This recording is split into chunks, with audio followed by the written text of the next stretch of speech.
नमस्कार बच्चों, उत्तराखंड सीरीज़ का आज हमारा है 52वां दिन। बच्चों, हमारे चैनल पर चल रही है उत्तराखंड जिला सीरीज़, जिस पर हम कल से बात कर रहे हैं रुद्रप्रयाग जिले के बारे में। कल हमने जाना रुद्रप्रयाग के स्थापना, क्षेत्रफल, उससे सीमा से सटे राज्यों या जिलों के बारे में और उसके प्रशासनिक व्यवस्थाओं के बारे में। तो स्क्रीन पर ये रहा रुद्रप्रयाग का नक्शा या मानचित्र। एक बार आप जल्दी से रिकॉल कर लेंगे। 4 जिले जो सीमा स्पर्श करते हैं, उत्तरकाशी, चमोली, पौड़ी गढ़वाल और टिहरी गढ़वाल। ना कोई राज्य सीमा स्पर्श कर रहा है, ना कोई देश सीमा स्पर्श कर रहा है। ये बात क्लियर हो गई।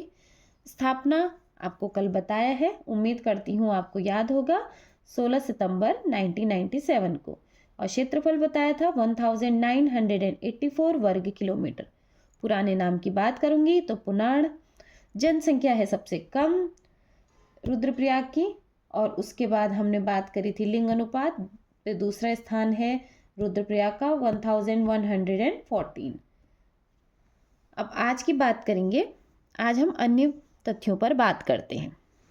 सर्वप्रथम बात करूंगी रुद्रप्रयाग में स्थित प्रमुख तालों के बारे में। प्रमुख ताल कौन कौन से हैं तो आप नोट डाउन करते रहेंगे। एक तो है यहाँ पे चौराबाड़ी ताल, किस जिले में आता है, ये बहुत इम्पोर्टेंट है, इसे गांधी सरोवर भी कहते हैं। अगला है बासुकी ताल। बासुकी ताल के बाद तीसरे नंबर पर आता है भेंक ताल।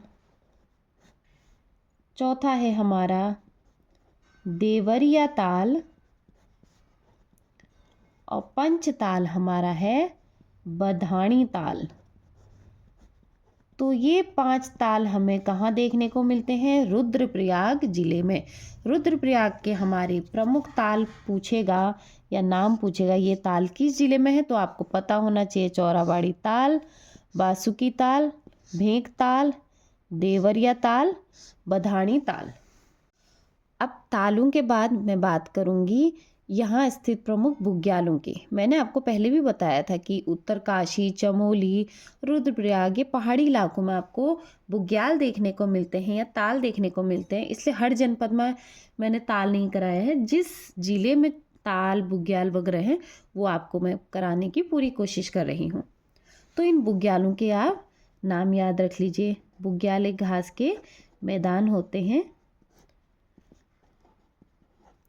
बुग्याल, प्रमुख बुग्याल रुद्रप्रयाग के हैं। एक तो लिख लीजिए आप चौपता बुग्याल। चौपता बुग्याल कहाँ है? रुद्रप्रयाग में है। कसनी खर्क कहाँ है? बहुत इम्पोर्टेंट है ये, कसनी खर्क और चौपता बुग्याल। उसके बाद लिख लीजिए मदमहेश्वर। मदमहेश्वर बुग्याल, बरमी बुग्याल और मनड़ी बुग्याल। मनड़ी बुग्याल लास्ट में मैं आपको इसके नोट्स पे प्रोवाइड कर दूंगी। तो जो प्रमुख बुग्याल, जैसे पूछ सकता है वो परीक्षा में, चौपता बुग्याल किस जिले में स्थित है तो आपको पता होना चाहिए। कसनी खर्क कहाँ है, मदमहेश्वर बुग्याल कहाँ है, बरमी बुग्याल कहाँ है, मनड़ी बुग्याल कहाँ है, ये आपको जिलेवार बुग्याल ताल पता होने चाहिए। क्योंकि जो परीक्षा का पैटर्न है वो कुछ इस तरीके का है कि या तो आपको मैच द फॉलोइंग दे देगा, या तो आपको सिर्फ बुग्याल का नाम देगा और आपको बताना हो गया कि ये बुग्याल किस जिले में स्थित है। एक और पैटर्न से आजकल प्रश्न बन रहे हैं कि वो आपको 4 ऑप्शनों में 4 बुग्याल दे देंगे और आपसे कहेंगे कि रुद्रप्रयाग जिले में इनमें से कौन सा बुग्याल स्थित नहीं है।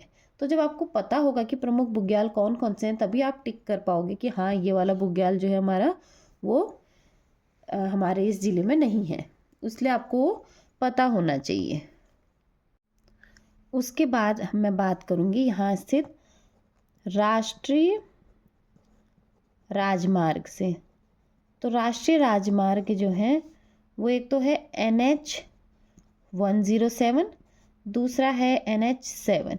नेशनल हाईवे 107 और नेशनल हाईवे 7 हमारे रुद्रप्रयाग से होके जाते हैं। जो नेशनल हाईवे 107 है ये रुद्रप्रयाग गौरीकुंड को जोड़ता है, और नेशनल हाईवे 7 दिल्ली, रुद्रप्रयाग, बद्रीनाथ, माणा, चमोली स्थित माणा, इन सबको जोड़ता है। ये दो आप याद रखेंगे। अब हमने राष्ट्रीय राजमार्ग की बात कर ली, प्रमुख ताल, प्रमुख बुग्याल की बात कर ली। अब प्रमुख नदी की बात कर लेते हैं। यूँ तो रुद्रप्रयाग छोटा सा जनपद है, मैं आपको पहले भी बता चुकी हूँ। तो इस पर हमारी एक प्रमुख नदी बहती है जिसका नाम है मंदाकिनी नदी। कौन सी नदी होगी हमारा? मंदाकिनी नदी, जो केदारनाथ के पास स्थित मंदराचाल श्रेणी या चौराबाड़ी ताल हम कह सकते हैं, चौराबाड़ी ग्लेशियर के से निकलती है। ये केदारनाथ है, यहाँ पर से निकलती है मंदाकिनी। प्रश्न पूछा जाता है कि केदारनाथ के पास कौन सी नदी बहती है? यहाँ पर से आपको क्लियर हो गया, मंदाकिनी नदी बहती है।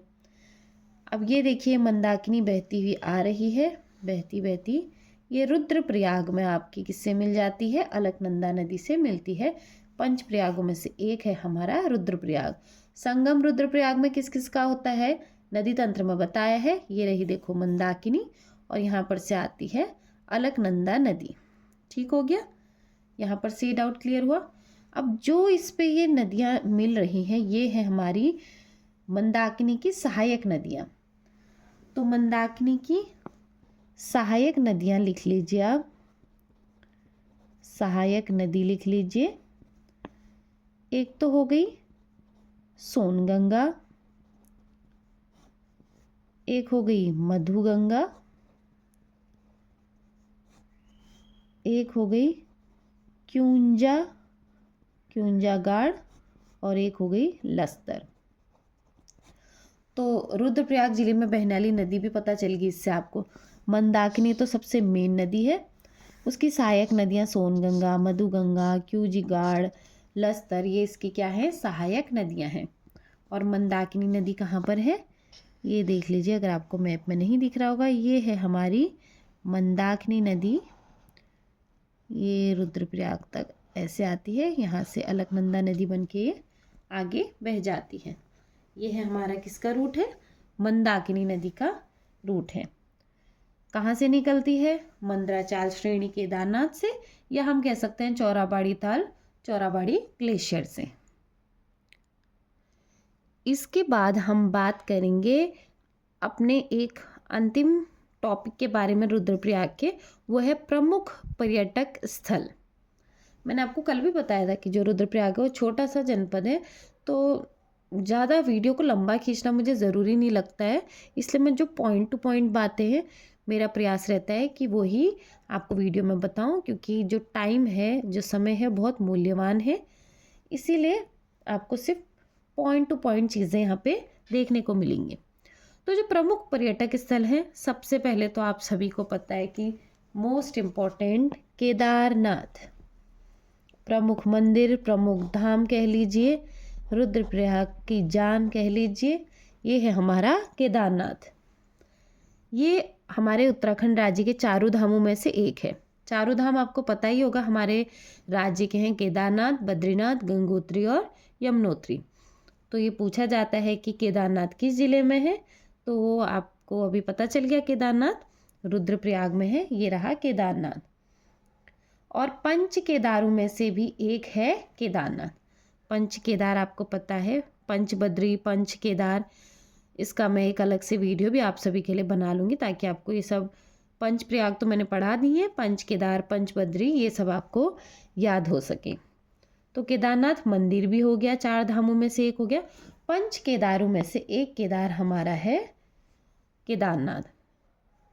केदारनाथ किस शैली में बना हुआ है पूछा आता है, तो ये आता है हमारे यहाँ कत्यूरी शैली में बना है केदारनाथ का मंदिर। और ये किसके तट पर स्थित है? ये तो आपको पता ही है, ये मंदाकिनी नदी के तट पर स्थित है। दूसरा आता है हमारा तुंगनाथ। तुंगनाथ, या इसको लिखिए तुंगनाथ। पंच केदार में से एक तो केदारनाथ हो गया, दूसरा जो पंच केदार है वो है तुंगनाथ। राज्य का सबसे ऊंचाई पर स्थित मंदिर है हमारा तुंगनाथ, इसलिए ये इम्पोर्टेंट है। ये भी हमारा किस में बना है? कत्यूरी शैली में ही बना हुआ है। और इसमें जो भगवान शिव हैं उनके भुजाओं की पूजा की जाती है। ये बात आप याद रखेंगे। अगला है हमारा जो प्रमुख स्थल है वो है मद्महेश्वर। मद्महेश्वर ये भी पंच केदारों में से एक है। पंच केदारों में से जो 3 पंच केदार हैं वो तो हमारे रुद्रप्रयाग जिले में ही है। पहला हो गया केदारनाथ, दूसरा हो गया तुंगनाथ, तीसरा हो गया हमारा मद्महेश्वर। और ये यहाँ का क्या है, रुद्रप्रयाग का प्रमुख प्रसिद्ध मंदिर है जिसे देखने लोग दूर दूर से आते हैं। अगला प्रमुख पर्यटक स्थल है त्रियुगी नारायण। त्रियुगी नारायण जो है ये है, आपको दिख रहा होगा नक्शे में, त्रियुगी नारायण। इसमें 3 कुंड है बच्चों। पहला है ब्रह्म कुंड, दूसरा है विष्णु कुंड, तीसरा है रुद्र कुंड। इसलिए इसे त्रियुगी नारायण मंदिर भी कहते हैं। और यहाँ पे 3 कुंड स्थित हैं। ब्रह्म कुंड है, विष्णु कुंड है और रुद्र कुंड है। ये बात आप ध्यान रखिए। इसके अतिरिक्त हमारा एक और प्रमुख पर्यटक स्थल है, वो है ऊखीमठ। अब ऊखीमठ क्यों इम्पोर्टेंट हो जाता है ये देखिए। ऊखीमठ जब शरद ऋतु में हमारा केदारनाथ मंदिर बंद होता है, यहाँ पे बहुत बर्फ़ होती है, तो वो केदारनाथ मंदिर के जो भगवान जी हैं उनका डोला यहाँ लाया जाता है। उनका शरद ऋतु निवास ऊखीमठ है, तब उनकी पूजा यहाँ पे होती है। इसीलिए ये भी हमारा क्या है, इम्पोर्टेंट है। यूँ तो रुद्रप्रयाग जिले में हमारे बहुत सारे मंदिर हैं। भगवान शिव के ही ऐसा कहा जाता है कि अकेले रुद्रप्रयाग में भगवान शिव भोलेनाथ के 200 से ज़्यादा मंदिर स्थित हैं। इसलिए 200 मंदिर पढ़ा पाना तो अभी मुश्किल है। जो मेन है वो मैंने आपको बता दिए। अब इसके अतिरिक्त और जो महत्वपूर्ण मंदिर हैं वो जब मैं मंदिर वाली सीरीज़ लेके आऊँगी, मैंने आपको जैसा बताया है, जिसमें मैं उत्तराखंड के सारे प्रमुख मंदिरों की बात करूँगी, वहाँ पे बताऊँगी। तो इसी के साथ हमारी रुद्रप्रयाग जिला यहीं पर समाप्त होता है। अब आज के नोट्स थोड़ा यहाँ पे आपको समझ में नहीं आ रहा होगा अगर आपने मेरे साथ साथ नहीं लिखा, तो मैं आपको अपने नोट्स एक बार दिखा देती हूँ। हमने आज रुद्रप्रयाग भाग 2 पढ़ा।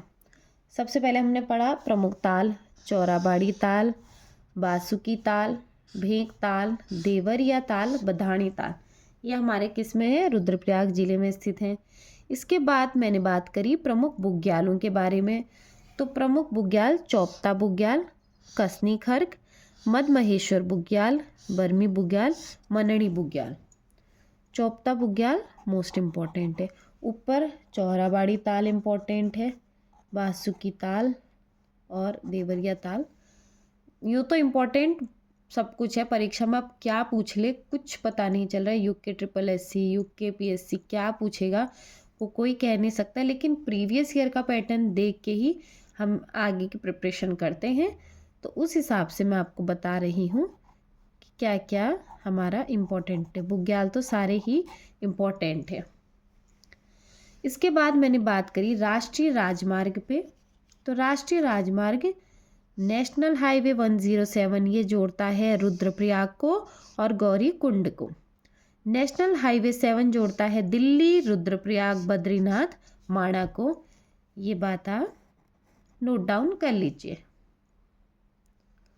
अब रुद्रप्रयाग की प्रमुख नदियाँ। प्रमुख नदियाँ मैंने आपको बताया एक ही है, मंदाकिनी नदी। हाँ, ये निकलती कहाँ से है, ये मंदरांचल श्रेणी केदारनाथ ऑप्शन में आएगा तो ये टिक करेंगे। चौराबाड़ी ताल, चौराबाड़ी ग्लेशियर आएगा तो ये भी टिक करेंगे, दोनों ही सेम है। मंदरांचल श्रेणी के चौराबाड़ी ताल या चौराबाड़ी ग्लेशियर से निकलती है मंदाकिनी नदी। तो ऑप्शन में ये आए या ये आए, आपको कोई भी टिक करना है, ठीक है। अब मंदाकिनी नदी की सहायक नदियाँ याद कर लीजिए। एक मैंने आपको बताया सोनगंगा, दूसरी है मधुगंगा, तीसरी है क्यूंजागाड़ और चौथा है लस्तर। इससे आपको पता चल गया कि रुद्रप्रयाग में और बहने वाली नदियाँ देखो, एक सोनगंगा होगी, दूसरी मधुगंगा होगी, तीसरी क्यूंजीगाड़ होगी और चौथा लस्तर होगी। यही मंदाकिनी नदी रुद्रप्रयाग में अलकनंदा नदी से मिलती है और पंच प्रयागों में से एक प्रयाग बनाती है, वो है रुद्रप्रयाग। तो ज़्यादा कुछ नदी तंत्र में जो रुद्रप्रयाग जिले उसमें बताने का कुछ है नहीं, यही इम्पोर्टेंट था, यही करवाया गया है, इसी को आप नोट डाउन कर लीजिए। इसके अतिरिक्त कभी कुछ अपडेट आती है तो वो मैं अपने चैनल पे आपको बता दिया करूँगी। उसके बाद हमने अंतिम टॉपिक पर बात करी रुद्रप्रयाग के प्रमुख पर्यटक स्थल। सर्वप्रथम केदारनाथ राज्य के 4 धामों में से एक है, 5 केदारों में से एक केदार है, कत्यूरी शैली में बना है और मंदाकिनी नदी के तट पर स्थित है। ये चारों के चारों पॉइंट्स क्या है यहाँ पे हमारे इम्पोर्टेंट हो जाते हैं परीक्षा दृष्टि से। दूसरा है हमारा तुंगनाथ, पंच केदार में एक केदार ये भी है। राज्य का सबसे ऊंचाई पर स्थित मंदिर तुंगनाथ कत्यूरी शैली में बना हुआ है।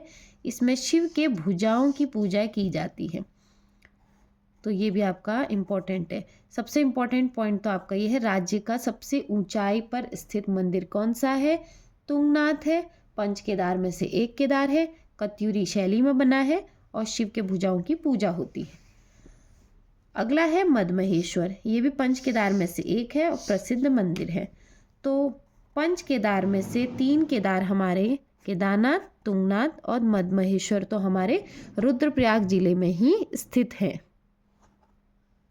इसके आगे बात करेंगे तो त्रियोगी नारायण मंदिर है, मैप में दिखाया था। 3 कुंड है, ब्रह्म कुंड, विष्णु कुंड और रुद्र कुंड। 3 कुंड साथ में कहाँ पर है? वो है त्रियोगी नारायण मंदिर पे, और वो 3 कुंडों के नाम पूछेगा तो ब्रह्म कुंड, विष्णु कुंड और रुद्र कुंड। इसके अलावा अगला है ऊखीमठ, यह है केदारनाथ का शरद ऋतु निवास स्थल, जहाँ पे शरद ऋतु में भोलेनाथ की पूजा होती है। तो ये हमने पढ़ा कल और आज। तो हमने कल और आज हमने पढ़ा रुद्रप्रयाग जिले के बारे में। उम्मीद करती हूँ आपको मेरा पढ़ाया समझ में आया होगा। रुद्रप्रयाग जिला काफ़ी छोटा है, तो ये 2 भागों में ही समाप्त हो गया है।